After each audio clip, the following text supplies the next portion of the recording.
Hi, welcome to another episode of Suspicious Neighbors!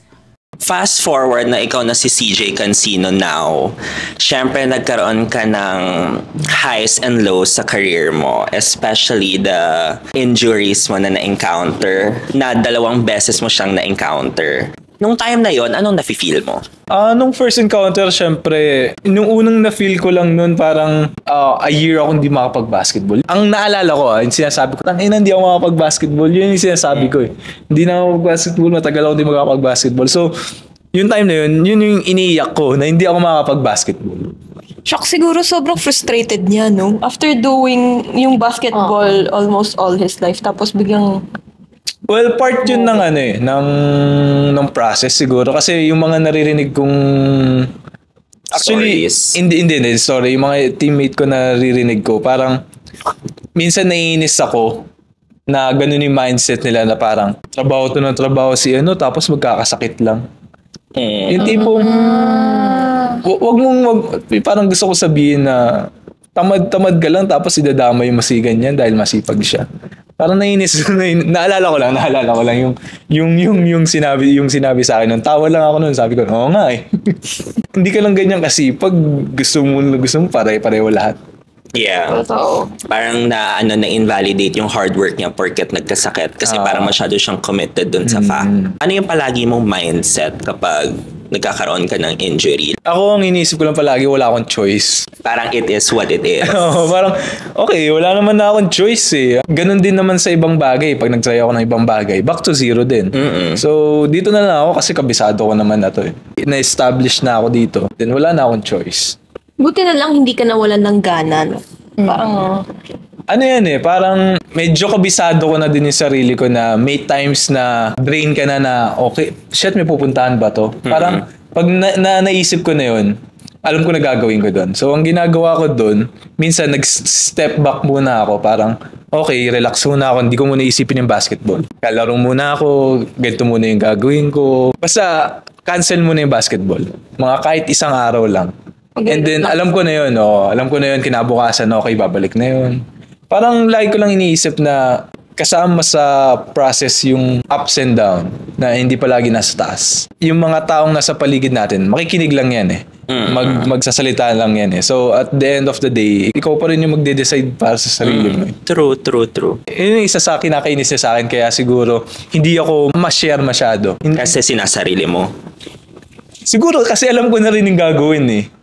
Parang mas imbis na i-share ko. Pero syempre, nilearn ko rin yun. Partner ko naman na siya. Kailangan, tingin ko kailangan yun. Nakakaloka yung partner. Kinilig mo. Pero may question ako. Di ba na-experience mo ACL for the first time? Ano yung experience mo dun sa first time mo na naka-help sa'yo the second time around? Like may nagbago ba sa mindset mo? Yeah. May nagbago sa mindset ko. Actually, masasabi kong may nagbago sa mindset ko ng medyo negative kasi medyo natakot ako eh. Aminado ako natakot ako eh. May times hindi na natatakot ako eh. So, yun yung may nabago sa mindset ko. Dati kasi wala akong pakialam eh. Parang, okay, gagawin ko to, gagawin ko yan. Pero ngayon parang may takot factor na ano bang mangyayari pag like ginawa ko to. Like pangalawa na to, parang gano'n. So, mas devastating yung pangalawa mong injury. Ano yung devastating? Parang ng loob. Paano ba yung term? Hindi, parang mas nasaktan ka. Mas sa second time? Oo, nung mas second mabigat injury ba? mo, mas mabigat ba yung naramdaman mo nun kesa dun sa first? Parang ganon? Hindi. Yung second time kasi accident siya eh. Yung first kasi parang bumigay yung tuhod ko eh. So, may dapat akong ginawa dun.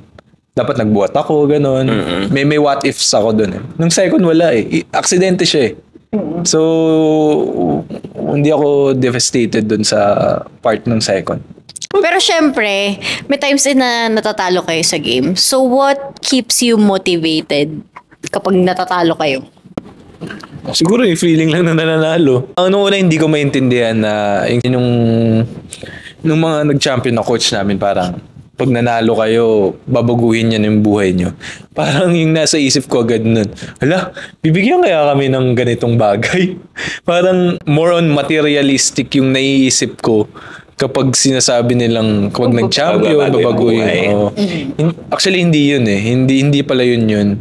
Parang yung binibigay ng championship.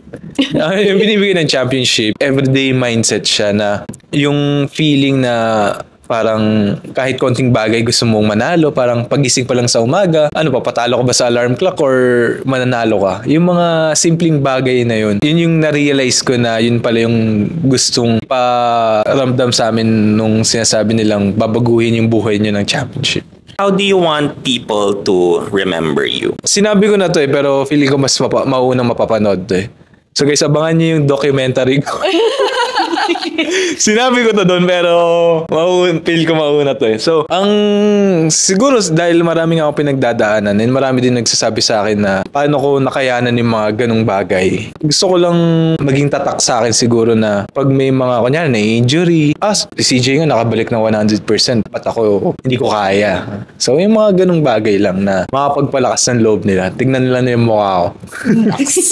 Ang dami mong fans out there. Daming supporters. Daming supporters. What's your message to them? So, syempre, nagpapasalamat ako kasi hindi naman ako yung magiging CJ Cancino kung walang mga fans. So, siguro, ang pinaka magiging ko na lang, minsan intindihin nyo na lang din na kapag kunyari, pag nahihirapan magpa-picture, ganun, syempre, may sariling feelings din kami na kailangan naming ayusin muna eh. So, yun lang, humingi lang ako ng sorry sa mga time na yun. Alam ko naman hindi maintindihan ng lahat ng tao. Alam ko na yun, hindi ko na control yun. Doon na lang tayo sa mga tao makakaintindihan. Akala mo yun lang yung questions namin. Di pa tapos. Ready ako sa mga quiz. We have prepared 4 juicy questions, Yes. if I may say. Kung na to, ito na ang pinaka-juiciest, meatiest, deliciousness questions na gusto nyong marinig. Okay, for the first juicy question, for you baka hindi siya juicy, pero for us, oo. Nung time na magta-transfer ka, di ba ang daming schools na nagre-reach out sa'yo, bakit mo naisip na lumipat sa UP? Why UP?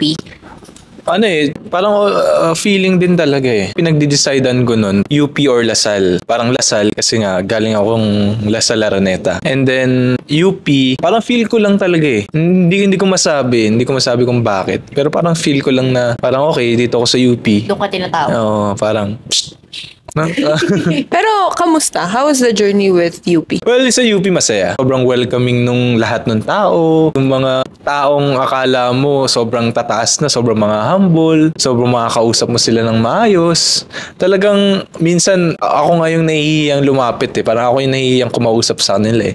Pero sila sinasabi nila pagka may kailangan ka, sabihan mo lang kami. Kahit kausap lang, nandito kami, ganun. So, sobrang hindi ako nagsisi na UP yung pinili kong lipatan. Sobrang welcome talaga. Nag-enjoy ka naman. Sobrang enjoy talaga. CJ Cancino, are you ready to settle down anytime soon?